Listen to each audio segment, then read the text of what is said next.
Hey guys, time for another virtual walkthrough. So this time we're doing the 2021 Hideout 338 Bunk Room. So we're going to start at the very front with the hitching and then work our way around the outside. So at the very front of your trailer is obviously your A-frame hitching. Your ball goes under here and you connect to your tow vehicle. This is your locking mechanism here. So when it's time to hitch it up, you pull that back, put your truck ball or whatever your tow vehicle is under there, then that should be able to slide down and click into place, and that grabs the bottom of the ball. You need a pin that goes through here that locks that in place when you're traveling.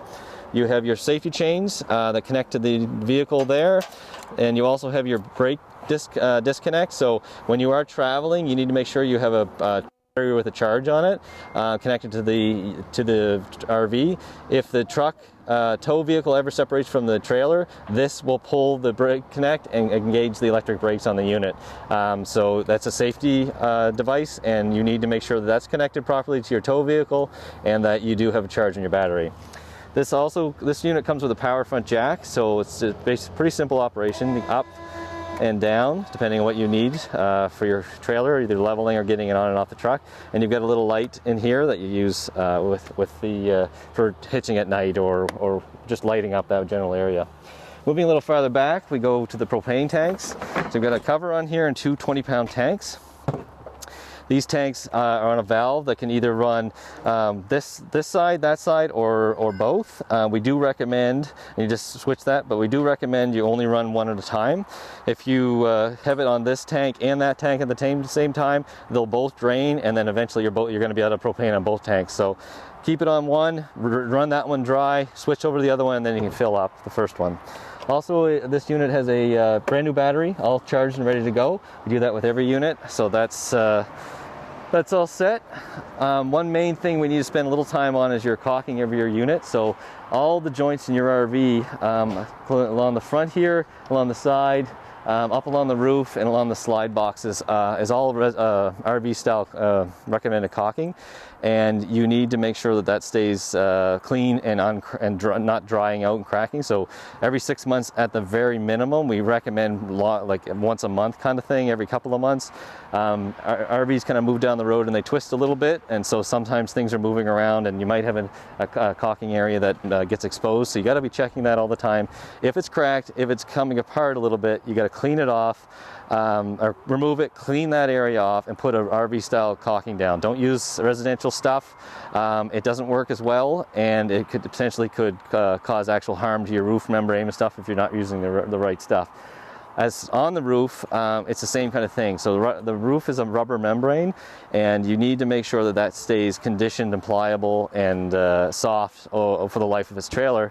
So you use a cleaner to clean off any debris and anything that's on the roof, and then a conditioner that you apply that keeps the roof pliable. If you don't do those at least every 6 months, your roof over time will dry out and crack and potentially let moisture into your unit. So you got to make sure you're doing these two basic maintenance things. Think of them as changing your oil in your car. Every 6 months at a minimum, check your caulking, check your roof, and if you're doing that, you should be good. But if you don't, you will have problems over a period of time, and you'll be into trouble with moisture. So make sure you do that maintenance. Moving down this side of the unit, you've got your first compartment. It's a big storage area, and you've got the access panel door on the other side. For that, you have there's a little handle in there to do your jacking pieces if they ever stop operating with a lack of power or an issue. This does have a powered jacks or stabilizers. It's operated by a button, but if they ever stop working, there is a handle in there that can help go through that. The onboard fresh water is located here. So this is a style where you take your hose, put it in there, it doesn't actually connect anything, and you fill up your freshwater tank. Your freshwater tank has quite a good capacity, but it is fresh water, and it will go into your plumbing and into your taps and stuff. So if you're planning on drinking or using that for showering or brushing your teeth, you need to make sure that that's clean water and that tank stays clean. The other thing, to use the water in this, you need to run your electric water pump, which will be on the panel, and we'll show you that when we get inside. Otherwise, there's no pressure in the system and you can't use this water. So you need to have power to run your electric water pump. It will run off the battery, but that's your fresh water. So move a little further down the unit. Your septic system on this unit has two outputs. So you've got a black and a gray tank here. So you've got handles. You'll see there's a sticker here for black and a sticker here for gray. The black handle is this one on this. When you're ready to empty the black tank, you need to pull that out, and you have to have your hose connected to some sort of septic system to be able to do that. And then when you do your gray, it's this handle over here. You do have a second gray tank at the very back. We'll touch on that when we go by it, but you're either going to have two septic systems to hook up to, or you're going to need to have a hose system that has a Y in it that combines both outputs. But in terms of emptying them, there's a panel on the inside that tells you the level of them, and you kind of let them get to 3/4, and then it's time to dump them. You do want to try and dump black first, and then follow that by the gray. The black tank is your toilet. Your gray is everything else, so your shower, your sinks, everything like that. So they're both dirty water, but black is much dirtier than the gray. So we always say, empty your black first, follow it by the gray. At least it keeps your hose a little bit cleaner and everything down here a little bit cleaner. The other thing is that when you are hooked up to a campground or a septic system, you want to keep these valves closed. You don't want them open to the septic system, because they can allow gases from that septic bed into the unit and be hazardous to your health. So keep them closed. When it's ready to dump, open them up, make sure you're connected and everything, and then close them again when you're done. So right above that is your water heater. Your water heater runs on propane. So it has a propane inlet right here where the gas comes through and ignites with the igniter. That will heat the water to a set temperature of this tank. You need to have pressurized, or you need to have your propane turned on and running, and that propane's getting to this here before it'll ignite. It'll try 3 times, and then if it doesn't actually light, it'll go into a fault mode, which you're going to have to reset it inside and to try again. Usually that's just caused by there's air in the lines, and you should purge that air through the using your cooktop or whatever, just to get the air. As soon as there's propane here, then they work fairly well. You don't want to ignite your tank or turn on your water tank until you know there's water in there. So there's a pressure relief valve here that will blow off if the pressure exceeds too much. You can open them up, you just pull that up, and then make sure that your water is running into the unit. You fill that up, when water comes out, you click her back down, and then you know for sure you have water in there, and then you can turn on your water heater.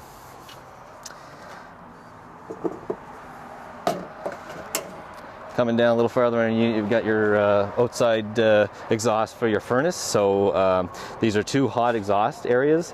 They do get hot. They will burn you if you're running your furnace. So watch the kids around this stuff. When you haven't run your furnace in a while, say you haven't run it for a couple of months in the summer and it's getting cold in the fall, you turn it on your furnace. You make sure that these areas are clean and clear on the inside. You don't want to have any wasp nests or anything in there blocking that, because it could become a fire hazard. So I'll do a visual inspection before you turn it on, make sure everything's good, and then you can ignite your furnace. Now your furnace does run on propane. Again, you have to have propane in your system. A little farther down is your cable, or your power cable. So it's all stored inside. You pull it out just like that, and then when it's time to put it in, you just slide it back in. This is a 30 amp cable and a 30 amp plug. So your trailer requires 30 amps to properly function. So if you're at a campsite and you're on 30 amps, you can run everything, including your air conditioner. If you need to be at a campsite that's 15 amps, you're going to need a little adapter that goes on here, and then you'll run 15 amps. Now you're probably not going to be able to run your air conditioner on 15 amps though, so you try and get your site to 30 amps to make sure that you got full functionality of your unit. Again, that just slides back in. City water, so we already talked about your fresh water storage. Now this is your city water connection. This is where you take your hose from the post at the campsite and hook it up here, and then turn this in to make sure it's connected properly. Now you don't want to over tighten this using a set of pliers or anything, because this is a plastic fitting and you will damage that if you over tighten it. So put your hose in, connect it, tighten it snug, make sure there's no dripping, and then if there's a little bit of dripping, you can try a little harder to get it sealed up. Otherwise, you may want to look at the rubber seal on your hose and stuff to make sure that that's okay. But again, don't over tighten that, because you will break it. That clips back in there. Coming on this back area, you have a second black tank, and you have a second gray tank on this unit, because there's 2 separate washrooms at a distance apart. So it's the same as the front one. You're going to need a hose connected to a septic system. Your black tank valve is here, and your gray tank valve is here. Again, Only keep them closed until it's time to empty them. Go black first, followed by gray, just to keep things running smoothly that way. On the slide, this is the slide on this side. Again, we talked about caulking, so this is the kind of area you want to make sure that the caulking is looking okay, especially up around the roof and everything, just to make sure moisture's not getting in. Coming around to the back of the unit, if you have campground TV, or if you're at your house and you want to run TV, this is the input to it, so you can run cable through it and it'll go into where the TVs are. Hook it up there. You've got your brake lights, driving lights, turn signals, and you also have a mount for a rear camera if you ever wanted to option that out. They come, we sell them here, and they sell them in pretty much every RV store. They're almost plug and play, and then there's a little monitor that goes on your dash to tell you what's behind your trailer when you're driving. Big feature on this one is the size of the outside camp kitchen. Open it up, and you'll see that the size is quite large. Get a pretty good sized bar fridge, counter space, running water, and then you've got your propane cooktop. So just loosen that up to bring that out. That slides out, and then there's an actual propane cable here that you have to drop down below and connect into the propane connection right here. Just remove that, quick connect in your propane, and then turn that valve to connect to it. That's your propane system for the cooktop. Make sure that's nice and secure when you're going to put the door down. One thing to note with these is that don't leave these open in the rain. They're not designed to have water coming down them or into here. So if it is raining, just close this up, and you'll thank yourself later, because it seals along here. But if it's open, you're going to let water, rainwater into this area and potentially damage it. So we're going to close that up.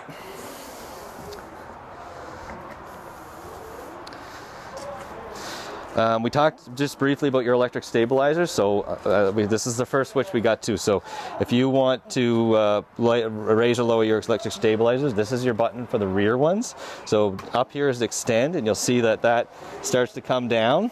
It's a pressure sensitive one, so one side goes down, then the other, and then they kind of go together, which path of least resistance. With stabilizers, these are not designed to take the weight of the trailer. All they are designed to do is stabilize. So you put them down, get them to a snug position where you're not lifting the trailer, and then you leave them there. Sometimes you do need to adjust them over a weekend or whatever, because things sink into the ground or whatever, but you're not expecting to use these to lift the trailer up. They're not designed for that at all. If you try and do that, two things are going to happen. You're probably going to break the stabilizer, and you're going to put a bow in your frame that doesn't allow the doors and things inside to line up correctly, and so they won't close correctly. So just make sure you're just using it for stabilization. So big slide here,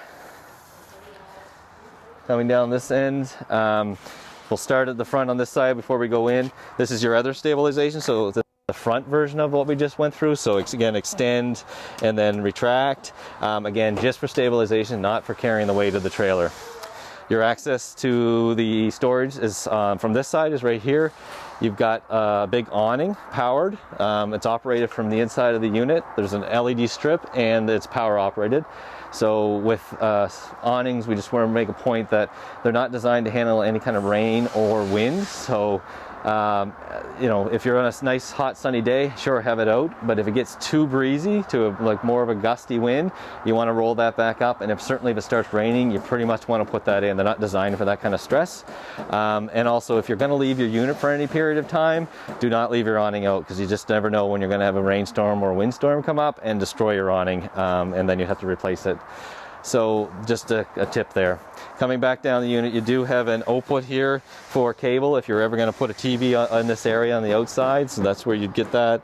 And you have the power for whatever you want to run on this side. You have to be plugged in for this power to actually function. And that's the outside of the 338BR. So let's take a look at the inside. Welcome to the inside of the Hideout 338BR. We're going to start at this end of the unit with the panel on how to operate most things in the unit. So right here you can control, you get your levels for all your different options. So if I want to know what the battery is, I press the battery button, and then you'll see that it goes all the way to full. Then if I say I've got fresh water, and we've got a little bit of fresh water in the tank right now, so it's 2/3, and then black and gray are empty in that case. There's probably a little bit of water in all of them as we pressurize them and make sure they're tested. So when you do end up getting into your campsite, or we hook up the first time, don't be surprised, a little bit of water comes out. You want to run that, that's your water pump. When you want to run your fresh water tank and you not on city water and you want to use that tank, you put your fresh water pump on and you'll hear it pressurize the system. It runs for a couple of minutes to pressurize it and then turns off until you run some taps, and then it stops or pressurizes it again. If you're ready to run your water heater, you click that button. It'll then attempt to start 3 times on propane, and then when it doesn't, you'll see that this light comes back up. If it does ignite, that goes away and it will run on it, but right now we don't have the propane turned on, so that's going to stay ignited or lit. Lighting in the unit, so you've got some counter lights here, ceiling lights, your awning lights, so that's LED strip, that's the option there. And then you've got your 2 slides and your awning functionality. So slide 1, if you want to put the slide in, you pull this down and the slide will come in. When you are moving slides, make sure there's nothing in the way and the floors are clean of rocks and stuff like that, because they can damage either the floor or something in the unit if it ends up contacting something. The second slide is operated this way, and then your awning in and out is operated this way. So that's the main panel. Moving down this part of the unit, we do have, this is where the kitchen is, so you've got your plugs. Again, you have to be plugged in for all of this stuff. LED or lights behind the cabinetry here that kind of looks nice at night. Sink, range here, and microwave. Microwave operates just like any other residential microwave. Your unit has to be on power and plugged in, not off the battery for it to operate. You've got your fan here and your lights. So that's your cooktop ventilation. Then underneath that you do have your cooktop. It's a glass one cover that gives you that extra countertop space. And then when you're ready to ignite one, you have 3 burners here, and you've got the one in the oven itself. So if I wanted to ignite this one, I'm going to turn this one to light. Then I'm going to click this button, and you'll see that there's a little bit of propane left in the system, and that's going to burn out in a second. That's how that lights. When I do click that button to ignite everything, it does ignite all 3 plus in the oven. So that's for any part of the oven. When you're ready to light it, this is the option. For the oven, it's the same thing. You turn to light, and then you would click this, do a visual inspection that actually lights right under there, set your temperature, and then you're ready to go. And then when you're ready to turn it off, it's back to off, and then you can leave that alone. You have lights on the oven as well, so you have the ambient light there, and then you have it down, which has this, and light inside the oven. I'll put this back. Down below is your central vac, on-off switch in here. They work quite well. The hose of this is under the bed or in this front storage compartment. Depends on where they put it from the factory. To get in, you just slide this over, put your finger in there and pull out, and then you have your bag and everything, which again is in the package. You put your bag on the back of this, put it in the back on here, press it in place, put your finger down, and then slide it in. And when you're ready to use this, open this up, take your hose, stick it in there, and turn on the vacuum. So that's your central vac. Moving a little farther down the unit, you get to your fridge. So it's a fairly big style fridge, lots of freezer and below area, refrigerator area. So to operate your fridge, you hold this button in. So if I wanted to turn this off, you hold the power button, and then it goes. If I want to turn it on, turns on.